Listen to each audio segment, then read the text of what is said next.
আসসালামু আলাইকুম, আমি তানিয়া রহমান, আপনাদেরকে স্বাগতম আমার কিচেনে। আজকে আমি তৈরি করব গাজরের হালুয়া। এই গাজরের হালুয়াটা আমার খুবই পছন্দের একটি হালুয়া, আর এইভাবে রান্না করে খেয়ে দেখতে পারেন, খুবই ভালো হয় খেতে, খুবই মজা হয় খেতে। তো প্রথমে আমি গাজরগুলোকে ছিলে নিয়েছি, ছিলে ভালো করে ধুয়ে তারপর পানি ঝরিয়ে নিয়েছি, তারপর গ্রেটার দিয়ে গ্রেটার করে নিলাম।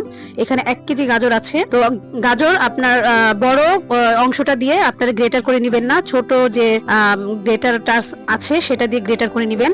তো আমি গাজরগুলো গ্রেটার করে নিয়ে এখন চলে আসলাম চুলায় একটি পাত্র বসিয়ে দিয়ে তারপরে দিয়ে দিলাম 2-3 চামচের মতো ঘি। এবার দিয়ে দিলাম কয়েকটি এলাচের মুখটা সামান্য একটু ফেটে নিয়েছি। তো এবার আমি দিয়ে দিলাম গাজরগুলো। তো গাজরগুলো আমি 4-5 মিনিটের মতন একটু ভেজে নেব ঘিয়ের সাথে। ভেজে নেওয়ার পরে এখানে আমি চিনিটা অ্যাড করে দিব। তো আপনাদের কারো কাছে যদি আমার ভিডিও ভালো লেগে থাকে তাহলে লাইক কমেন্ট করে দিবেন এবং সাবস্ক্রাইব করে আমার পাশেই থাকবেন। তো আমি দিয়ে দিলাম সামান্য একটু লবণ। মিষ্টি খাবারে কেউ যদি লবণ দিতে চান তাহলে লবণ দিতে পারেন, আর না দিতে চাইলে স্কিপ করতে পারেন। তো আমি লবণ পছন্দ করি, তার জন্য আমি একটু লবণ দিয়ে দিলাম। তো গাজরটা আমি কিছুক্ষণ ভেজে নেওয়ার পরে এখন আমি দিয়ে দিব এখানে চিনি। এখানে আমি চিনি দেব 1/2 কাপ। 1 কেজি গাজরের জন্য 1/2 কাপ চিনিটাই যথেষ্ট।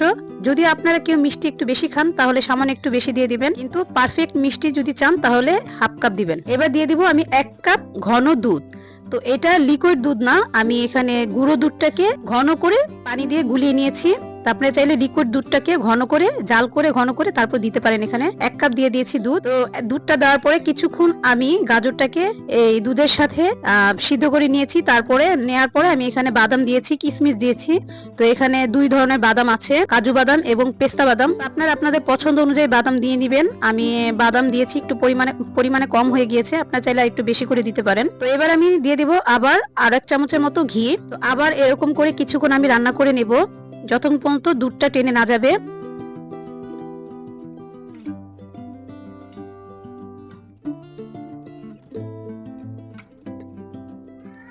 এই তো দেখতে পাচ্ছেন দুধটা টেনে গিয়েছে।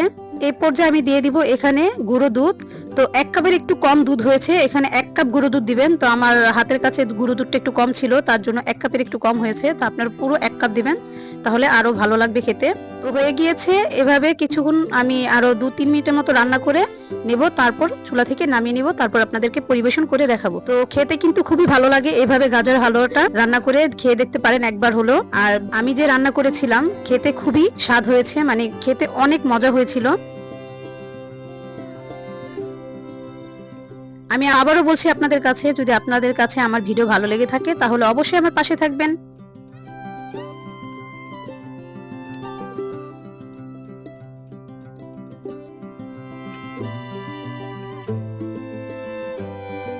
তো হয়ে গিয়েছে, আমি চুলাটা অফ করে দিয়েছি। এবার আমি পরিবেশন করব।